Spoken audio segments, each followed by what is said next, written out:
estamos de regreso y vamos de inmediato a conversar entonces con Jorge Araneda, candidato a doctor en Relaciones Internacionales de Medio Oriente, máster en Historia Contemporánea, especialista en Migración, Historia y Relaciones Internacionales Contemporáneas del Medio Oriente y comunidades árabes islámicas en Latinoamérica. Jorge Araneda, muchas gracias por estar con nosotros esta mañana. No, gracias a ti, un placer estar contigo. Jorge, han pasado ya algunos días, ¿no es cierto?, desde que se produjera definitivamente la caída de una dictadura que duró 50 años y hay muchas preguntas que nos quedan todavía por hacer y particularmente lo que está mostrando, ¿no? Ya el régimen a partir de la apertura de las cárceles, de las graves situaciones que se produjeron durante estos años, ¿no? Y particularmente la última etapa que fue también muy cruenta. Quiero partir preguntándote lo siguiente. ¿Cómo se entiende que esta ofensiva, después de 13 años, ¿no?, de esta última parte de la dictadura de Al-Assad, cómo se entiende que en 2 semanas haya caído el régimen? La explicación tiene dos grandes aristas. La primera es internacional o geopolítica. Fue un espacio que había sido esperado por algunos miembros o algunas milicias internas, que tenía que ver particularmente con ver dos grandes factores. Primero, que Rusia e Irán, que eran los dos grandes apoyos, no solamente logísticos, sino también militares, estuviesen ocupados en otras áreas que no fuese Siria, de Ujú. forma concreta. Rusia con su frente en Ucrania, e Irán, como bien la población lo conoce y también ha sido informado por ti particularmente, ha estado de forma bastante ocupada en lo que tiene que ver con Gaza y también con el sur del Líbano y con el apoyo hacia uno de sus mayores aliados, que es Hezbollah. Eso por una parte. Ya. Ese espacio que había sido esperado por casi una década va a ser aprovechado por dos grandes actores. Primero, por los actores nacionales, que aquí hay algo que de repente en los medios de comunicación se presenta y que Ya. no tiene que ver tanto con la realidad, que tiene que ver con como organización o una acción conjunta entre diferentes actores. No, los actores, uno se movió y lo que hizo fue caer un castillo de naipes, literalmente, viendo la debilidad del régimen de Bashar al-Assad, diferentes actores fueron movilizándose, cada uno con sus propias agendas. Y ahí es importante destacar que Siria y las diferentes poblaciones de Siria han tenido una agenda desde casi 13 años en contra del régimen de Bashar al-Assad y que también estaba esperando, lógicamente, una oportunidad. Desde Dara, en el sur, pasando lógicamente por las poblaciones de autonomía o del ejército libre kurdo, pero también las poblaciones también apoyadas de forma directa o indirecta por Turquía en el norte.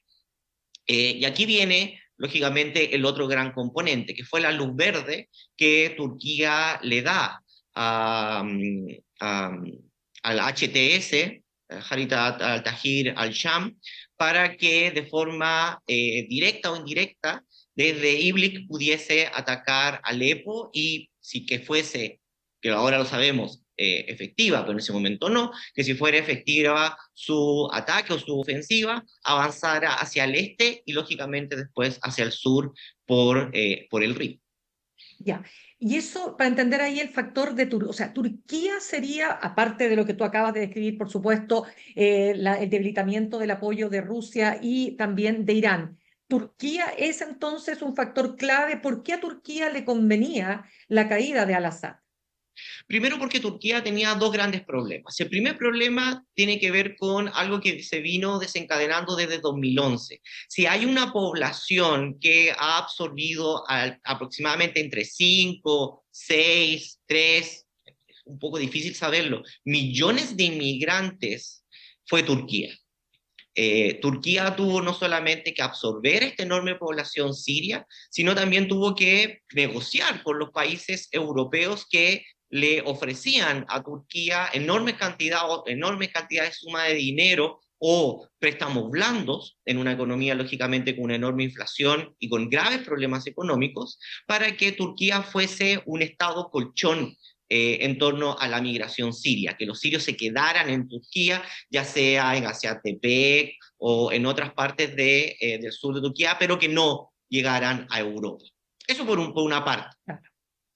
Por otra parte, y de forma paralela, tiene que ver con la negativa constante del régimen de Bashar al-Assad a firmar acuerdos o tener una normalización con Turquía de forma seria.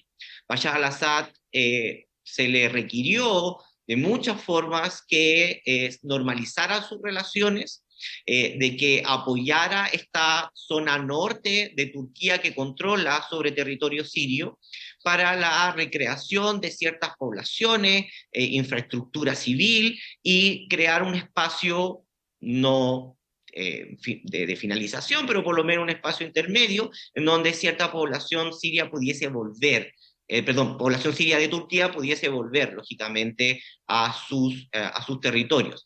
En esa negativa, Erdogan esto son especulaciones, pero ya cansado de la constante negativa, lo que hace es leer muy bien la situación geopolítica y darle verde al Fajara Hurriya, que es un movimiento que está aliado con los grupos mucho más islamistas militantes para comenzar, lógicamente, lo que tiene que ver con el primer ataque, que tampoco yo Correcto. sabía si iba a ser efectivo. Perfecto. Ahí, Jorge, me interesa porque vamos a ir analizando los distintos actores, pero quiero partir más atrás. Vámonos a Bashar al-Assad. ¿Por qué esta dictadura, esta familia, ¿no? Esta dinastía que gobernaba desde hace 50 años, por qué se puso particularmente cruenta, o si siempre lo fue, bajo la administración de este hombre, Bashar al-Assad, y todo lo que hemos conocido, ¿no es cierto? El horror en las cárceles como la cárcel de Setnaya, llamada el matadero de Assad. Bueno, lo que múltiples organismos internacionales de derechos humanos estuvieron señalando y advirtiéndole al mundo durante años. ¿Qué pasó ahí? Lo que pasó fue, lamentablemente, que en primer lugar, un poco de historia. Hafez al-Assad, el padre Bashar al-Assad, llega al poder para eliminar lo que tiene que ver una seguidilla de golpes de Estado. Aproximadamente son 7 golpes de Estado que sufre Siria, estoy hablando del siglo pasado, y Hafez al-Assad produce el último golpe de Estado, llega al poder, pone sobre la mesa una ideología árabe llamada el Ba'ath, que lo que trataba de hacer era traer 3 grandes componentes: un componente nacionalista, un componente panarábico y otro componente socialista, socialista la árabe, entre comillas. Hafez al-Assad moderniza Siria, crea toda una sociedad que hoy día podríamos llamar de un estado de beneficencia, un estado social, en donde amplía el espectro de la infraestructura estatal, pero siempre bajo una idea secular o laica, pero entendido lo laico desde el punto de vista de Medio Oriente, no el punto de vista laico contemporáneo en Latinoamérica, que hay que hacer un punto porque hay muchos analistas que dicen, bueno, hoy en día estaríamos viendo el nacimiento de un Estado islámico y la muerte de un Estado secular. Ya. Ahí hay que tener un punto que podemos analizar más adelante, pero no es lo mismo ser secular en Siria que ser secular en Latinoamérica. Solo dime, pero dime para entender bien a qué te refieres con lo secular entonces en Medio Oriente para dejarlo súper claro.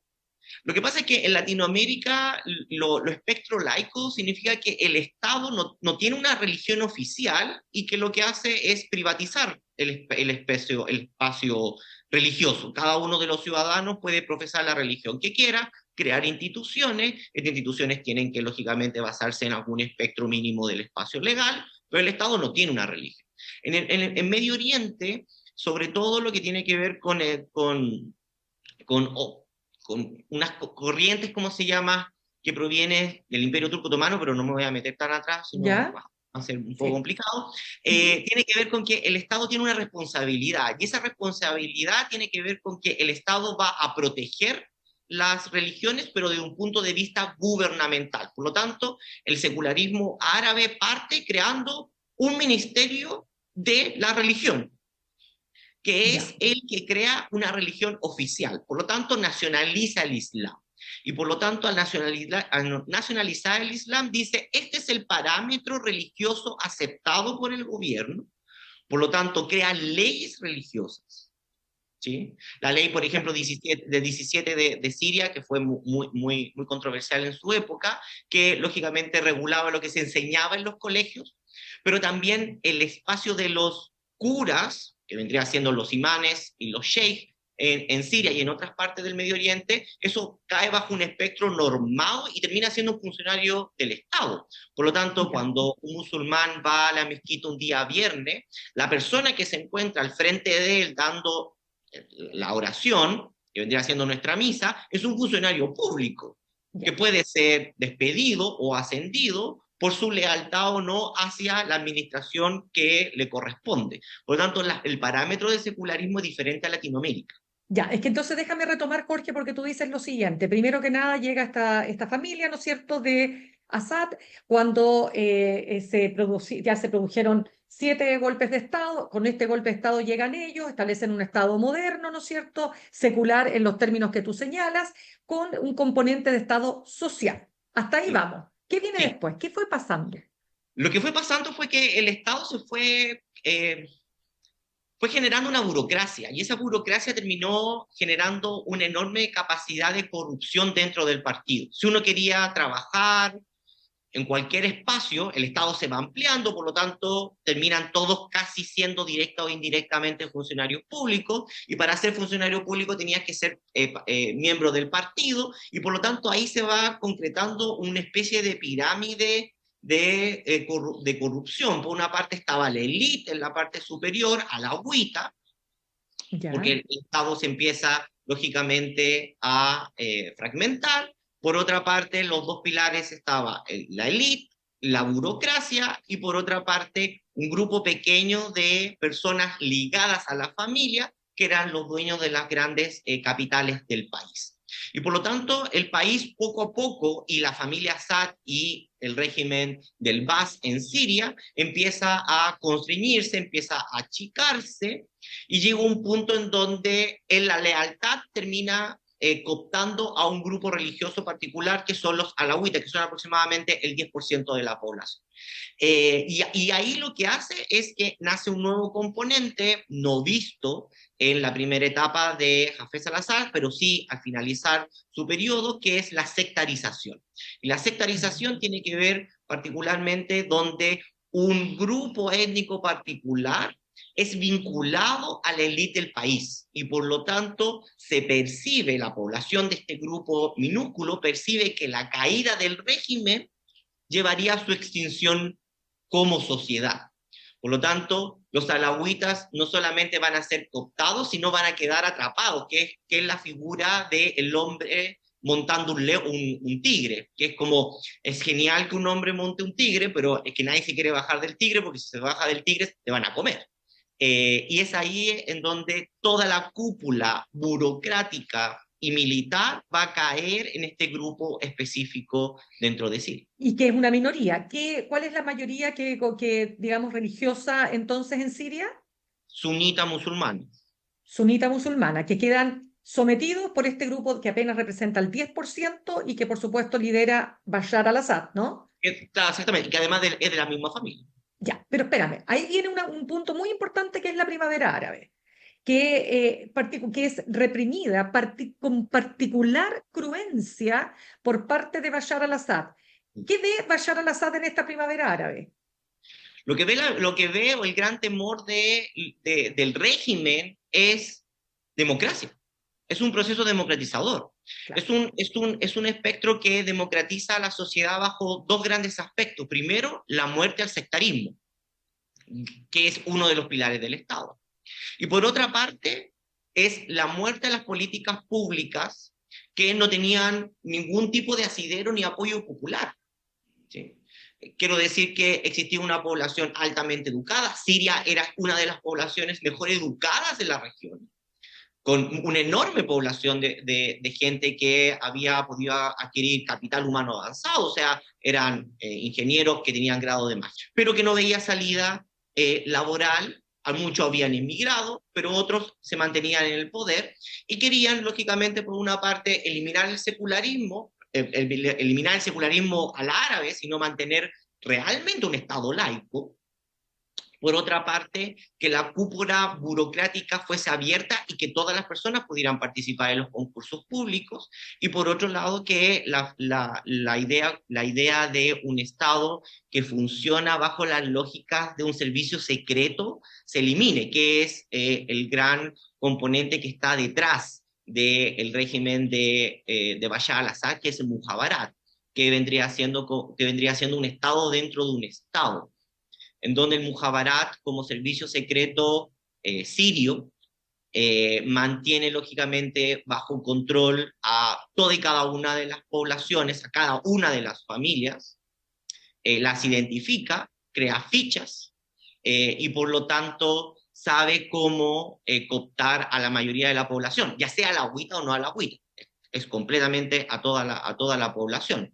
Y que son lo que para un escucha chileno vendría siendo la DINA, entre comillas, pero amplificada con esteroide de 13 años y que lógicamente tiene la capacidad de estar por encima de cualquier espectro legal y que solamente responde a Bashar al-Assad.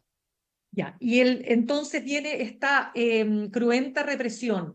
Este grupo que hoy día logra derrocar a Bashar al-Assad, ¿se crea en esos años? ¿Se venía creando de antes? ¿Qué características tiene? En algún momento entiendo que abrazan ideas yihadistas, se acercan a Al-Qaeda, eso va cambiando. Tratemos de entender cómo se define este grupo rebelde. ¿Y son varios grupos? ¿Cuál es su fisonomía?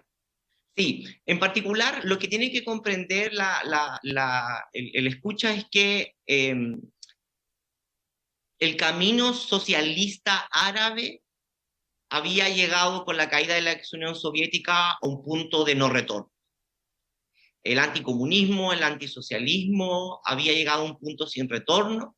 Y por otra parte, el Estado, estos enormes estados con una enorme infraestructura, se veían como inútiles y incapaces de resistir los cambios de inicio de siglo.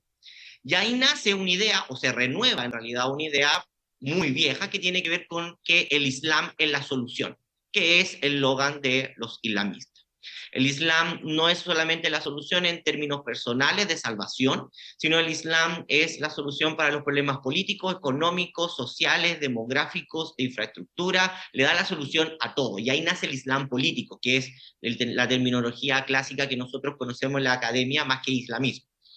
Dentro de ellos, como tú bien sabes, Mirna, uno de los grandes ponentes va a ser la hermandad musulmana en Egipto.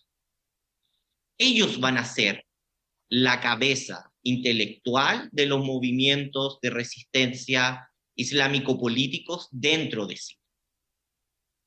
De hecho, tanto Al-Qaeda como después Daesh o ISIS como se le conoce, y los movimientos yihadistas o la milicia yihadista van a beber de esa vertiente intelectual, en donde un Estado de características islámicas podrá encontrar la solución a todos los problemas insalvables del siglo, y también económicos, políticos y sociales.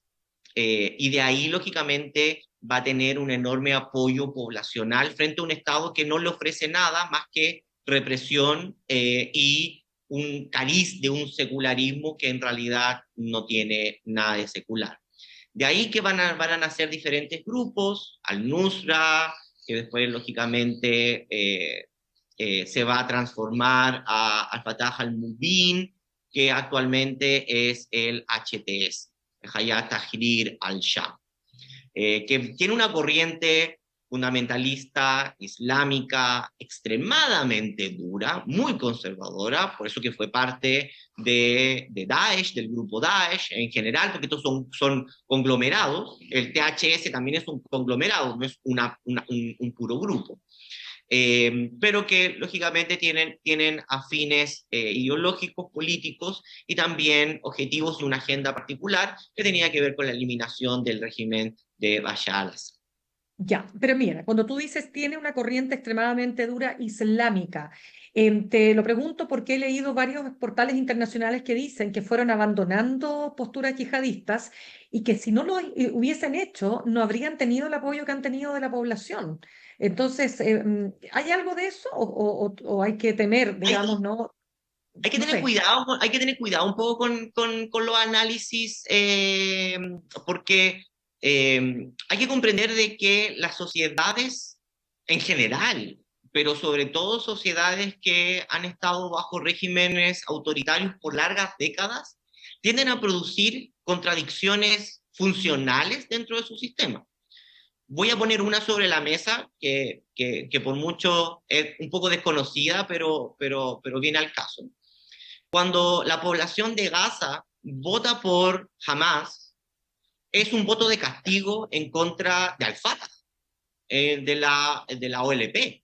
No es un voto hacia Hamas. De hecho, después de las elecciones de Hamas, se hacen diferentes cuentas de opinión y estas encuestas de opinión se le pregunta a la población cuál es su apoyo hacia Hamas en términos de su ideología.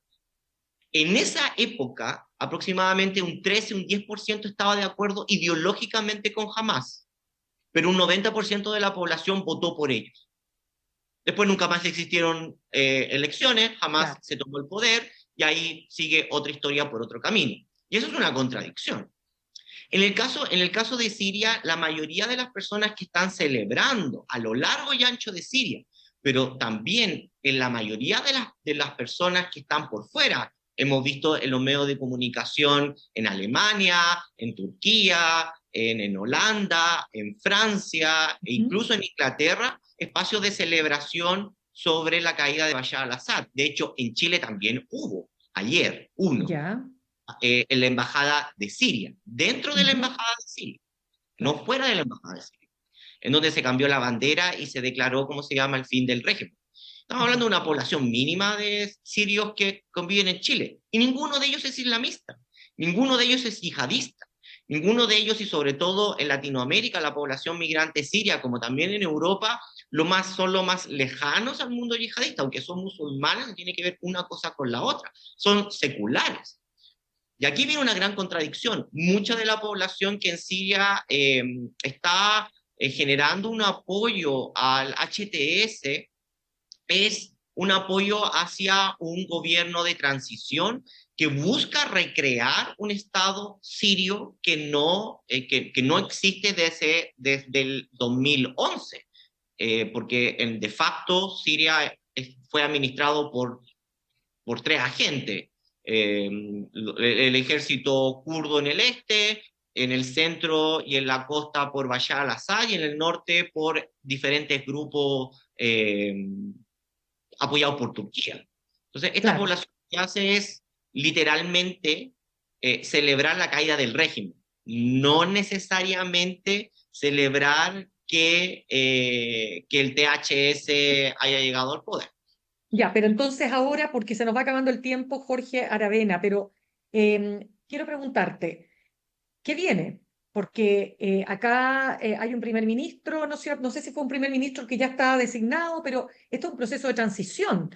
¿Cómo ves lo que va a ocurrir? Y particularmente te lo pregunto porque hay una declaración del Partido Comunista de Chile que habla de golpe terrorista y dice que la erupción militar de la organización terrorista Hayat Tahrir al-Sham, que es la que tú defines como HTS, que derrocó, dice, mediante un golpe de Estado al gobierno del presidente Bashar al-Assad, está apoyada, dice acá, dice, porque advertimos que se trata de una guerra sucia y temeraria encabezada por el gobierno de Israel, con el apoyo de Estados Unidos y sus aliados de la OTAN. O sea, aquí hay una mezcla compleja. Sí, las declaraciones, hay diferentes declaraciones de Partido Comunista a lo largo del mundo, e incluso de activistas, y lamentablemente incluso de activistas pro-Palestina, que por un problema, yo creo, de incluso información, no de mala fe, eh, genera una enorme confusión. Ellos creen que Siria fue anticolonialista y antiimperialista porque Estados Unidos no le generaba apoyo. Y ahí tenemos un problema. Bashar al-Assad tenía enormes problemas y tenía cortadas las relaciones con Estados Unidos.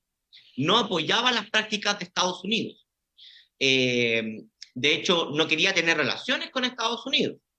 Pero eso no significa que sea un proyecto anticolonialista o antiimperialista, sobre todo de un régimen autoritario que literalmente hizo desaparecer 100.000 personas dentro del país y por otra parte desplazó a 6 millones de personas que todavía no pueden volver al país.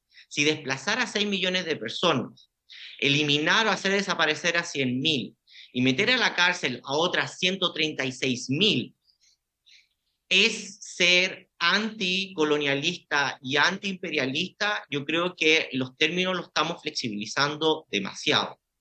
¿El régimen de Bashar al-Assad apoyó a las protestas pro-palestinas? No, no.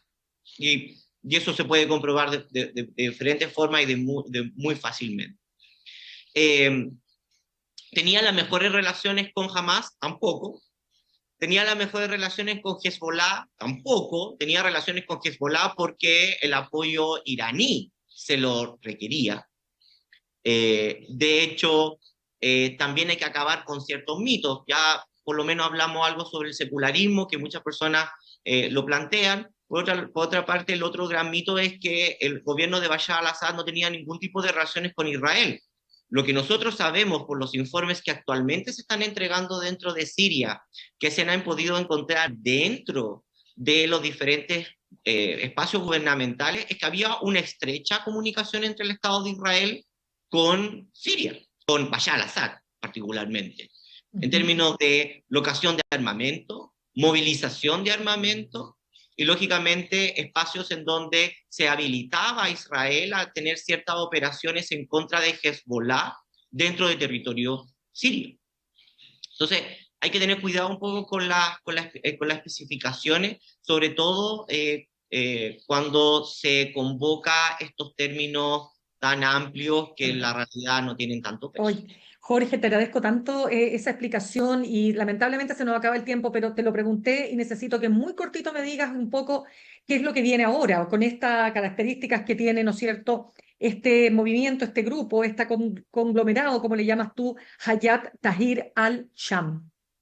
Lo que se viene es dos cosas. Primero, en el espacio internacional, las diferentes, ¿cómo se llama?, alianzas que se puedan concretar. Turquía le acaba de ganar una enorme apuesta a Rusia, y aquí, lógicamente, Turquía se posiciona y se consolida como una potencia regional que va a estar sobre la mesa y posiblemente sobre lo que tiene que ver con el gobierno o el próximo gobierno sirio. Esa es la externa. Descartando lo que tiene que ver con Irán y Israel, que tienen otras miradas sobre sí. En la interna, posiblemente tres caminos. Un primer camino, que es un Estado federal, en donde se cree un Estado común tipo Irak, donde haya una nueva constitución que habilite que cada comunidad religiosa o étnica pueda recrear sus propias leyes y un parlamento común en donde se definan problemas comunes. Esa es la apuesta por lo menos de la población kurda o el este de Siria, la consecución de un Estado federal. Que lógicamente va a crear los mismos problemas que en Irak, que tiene que ver con que se consolida por ley un espacio sectario. Esa es una opción. La segunda opción es lo que espacios de la costa, de la Taquia, más cristiano o por lo menos más seculares, es un Estado secular unitario nacional. donde todos los ciudadanos, más allá de su religión o su origen étnico, sean considerados parte fundamental del Estado y que hayan instituciones a lo largo y ancho del país, que vendría siendo más o menos lo que es el modelo republicano latinoamericano, o por lo menos chileno, que se conoce. Y por otro, que posiblemente el que va a tratar de implantarse es un Estado Islámico. El Estado Islámico tiene muchos aspectos. Un Estado Islámico puede ser en una versión afgana o en una versión turca, ¿sí? Entre lo que es el gobierno turco o el gobierno de Afganistán, todas las personas podrán dirimir que existe un enorme espacio intermedio. En ese espacio intermedio es donde muy probablemente se va a posicionar el posible gobierno de transición dentro de Siria. Pero eso lo tendrá que ver, y muy, esto es algo que yo lo he repetido constantemente, es que los sirios tienen una agenda política nacida desde el 2011, que la han mantenido bajo el régimen autoritario de Bashar al-Assad, y muy probablemente se vuelva a recrear o a consolidar, ya sea bajo un Estado islámico o no. Ya, pues, Jorge Araneda, candidato a doctor en Relaciones Internacionales de Medio Oriente, máster en Historia Contemporánea, especialista en Migración, Historia y Relaciones Internacionales Contemporáneas del Medio Oriente y Comunidades Árabes Islámicas en América Latina. Quiero decirte que ha sido el mejor análisis que he escuchado hasta ahora de lo que ha ocurrido en Siria, y te agradezco muchísimo que nos ayudes a comprender un fenómeno que, claro, a veces nos cuesta, ¿no? Desde este lugar del mundo. El placer ha sido completamente mío. Muchas gracias por tus preguntas y muchas gracias también por el espacio.